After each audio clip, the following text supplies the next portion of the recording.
Hi everyone, and welcome back to my channel. For those of you who are new, my name is Marlene Lopez, owner and operator of N. Lopez Bath & Body Creations. I started my business after I got hurt at work. I ended up with some extensive injuries, and I was laid up for about 5 years. About 2.5 years after my injury and my just wanting to get off the medications, get up and start doing something, I started making these little things here and there that I knew how to do with, I started studying herbalism, and I began making my own little concoctions and soaps and lotions and all kinds of fun stuff. So that's how I ended up getting into this. Fast forward some years later, soap started actually taking off for me, so the decorative soaps. So I started seeing all these fun little YouTube channels and watching other people make soap, and I wanted to do that too. So I went from making therapeutic lotions and balms and soaps to also making decorative fun little things, and lo and behold, that's what sold. Today we won't be showing the making of anything. Those are my cocoa butter wafers. Today what we're going to be showing is how I master batch. Master batch is when you get your hard oils, which would be your butters, like my cocoa butter, my palm oil, coconut oil, all the hard oils, and separating them into batches. Once they're separated into the batches that I'll be making, I also make my lye water solution, separate that into batches. So you're going to watch me make 3 separate batches, 3 or 4. I believe it's going to be 3 separate batches of my double loaf molds. And this right now that I'm adding in is my shea butter.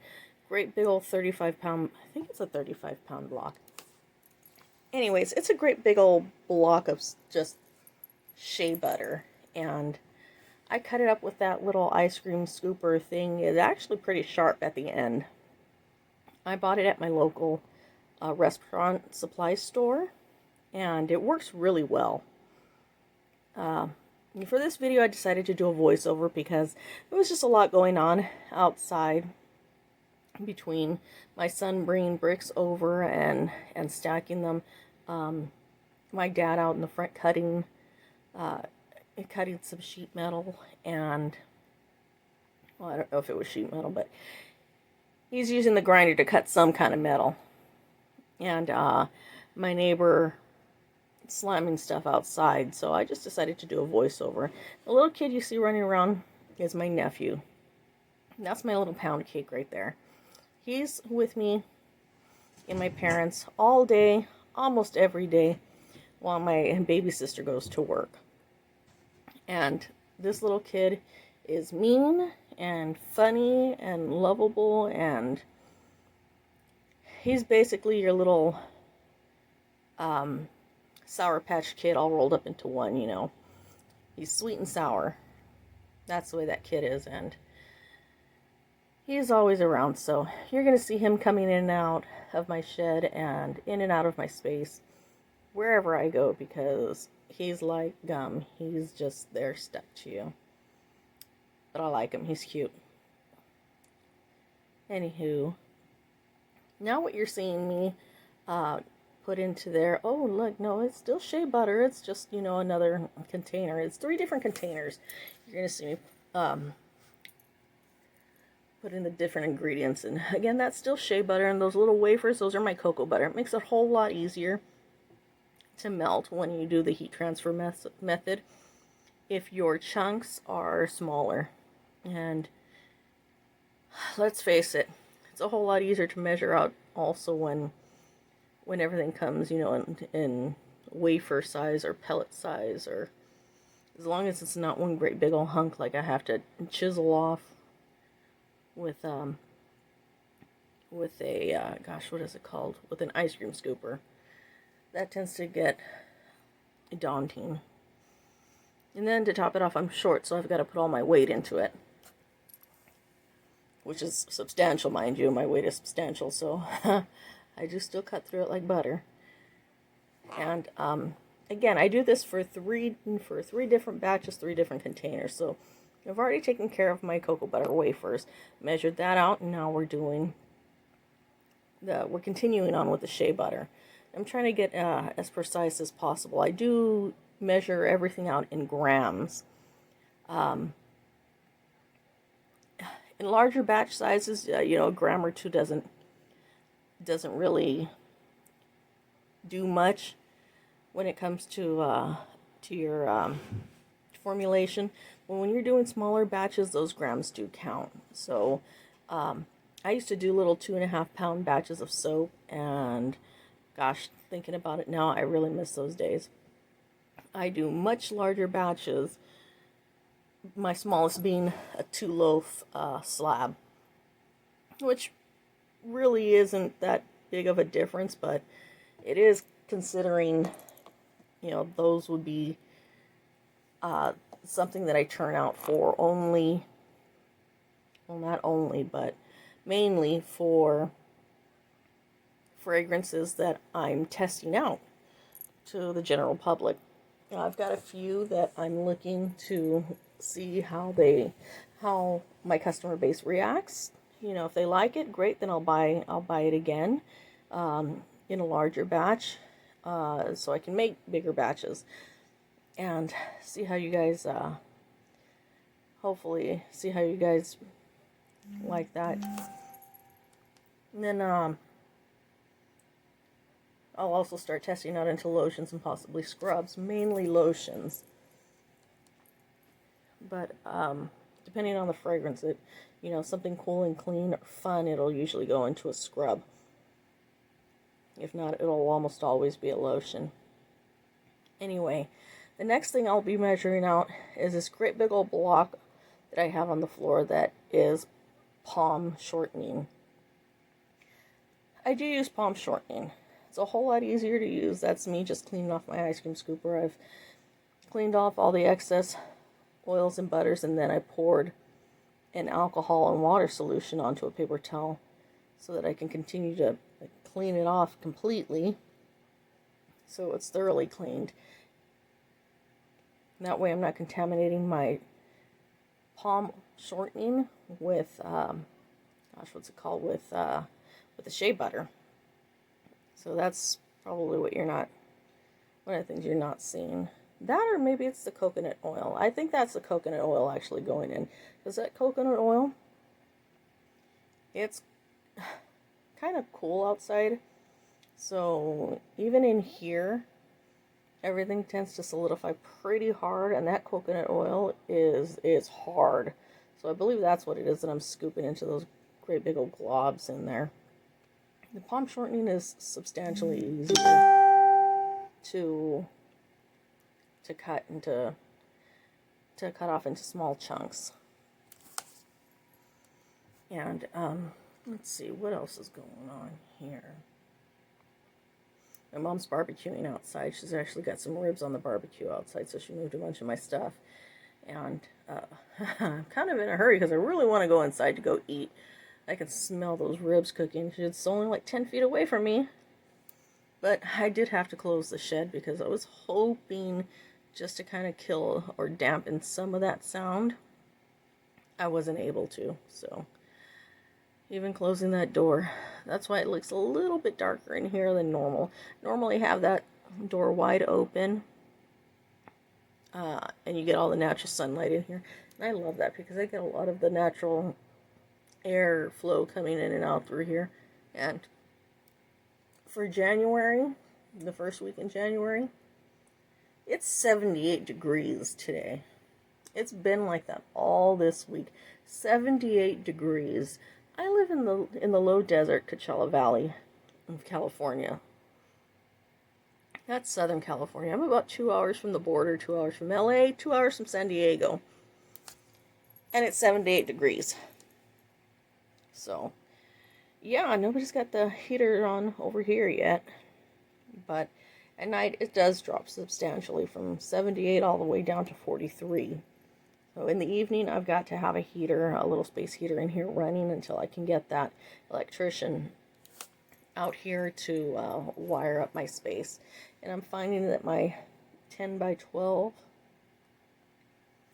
was definitely smaller than what I needed. I already knew that coming in, but I was not waiting for you know, the okays for everything else. We'll add on as I go. We'll add on space as I go. I've got my 10 by 12 now, and I'm making it work. You know, I've already bought a nice little bun rack here with all the little bun trays, and already that's helped. That's already made a huge difference. Yeah, that is my coconut oil that I'm putting into those troughs. Anywho, with those bun racks, that was a huge space saver because it's just vertical. Those wheels are huge and they're rubberized, so they make moving things around just so much easier. Now I've got a great big old, 5 by 6 by 24 wire shelf in here also. It's also on wheels. The wheels are not rubber, they're plastic. And all the stuff weighing it down tends to make it a little bit difficult to move, but it is on wheels and I can still move it. And so nothing's really stuck where I can't make room for all the things that I need to do. There's a place for almost everything, and I do have space to do all my work, so I'm grateful for that. Sweet baby Jesus, how long does it take me to actually master batch? I did not realize that it takes me that long just to master batch three batches. I believe I did 4. I think I did another one towards the end that I may or may not have recorded, but my next one is my medium size, where it's the 3-loaf slab. Oops, that's something you shouldn't have seen. Anywho, don't ask. What was I saying? Oh yeah, the next one I'm doing is a 3-loaf slab. And that 3-loaf slab, I believe makes me about 10, 18 bars, and maybe it still makes me about 4 of the little trial size ones that I put into a set, which is great. And then I cut everything up into the little samples, the little sizes. That's my palm shortening there. I can tell by the color and how easy it is to cut, but it does stick to everything. So I've got 3 batches of that to go.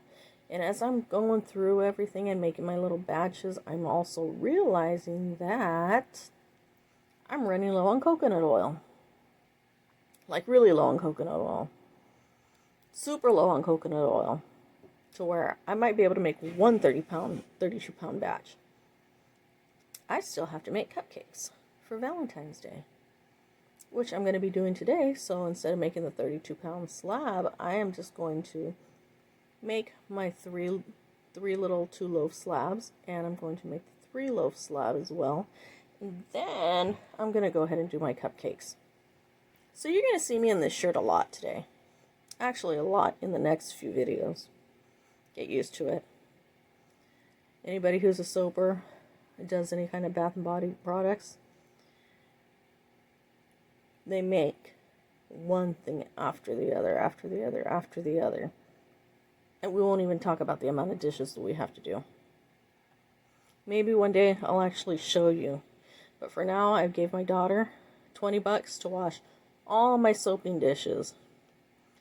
And this kid did a horrible job. And I know she knows how to clean. I know she knows how to clean for a fact.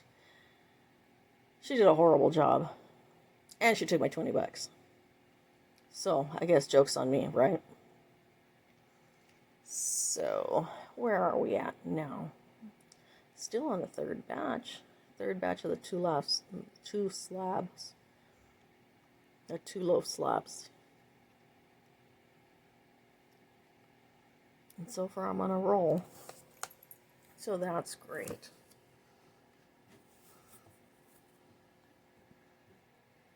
I'm really trying not to make a mess, and I'm trying to stay in camera, but I'm kind of down to where I'm at a very small space because I've moved a bunch of stuff around. I've taken everything out of my porch, and now it's on my patio. I have everything just either inside my shed or outside my shed, and they're all in totes. Oh, my distilled water from Walmart. That should be the last I have of my Walmart distilled water, I think. I'm not so sure. I think I might have one more. Anyways, we are making a master batch of my lye water solution. I don't make one great big old batch because somehow, some way, well, I know how. The water tends to evaporate, and then my measurements tend to be off, and I don't feel like keeping an eye on the grams of what, my total weight was, and then having to add water later on so that I know how to measure it out the way it's supposed to be. So instead, I make 3 separate batches, and this one you're only going to see one. You're only going to see me make one.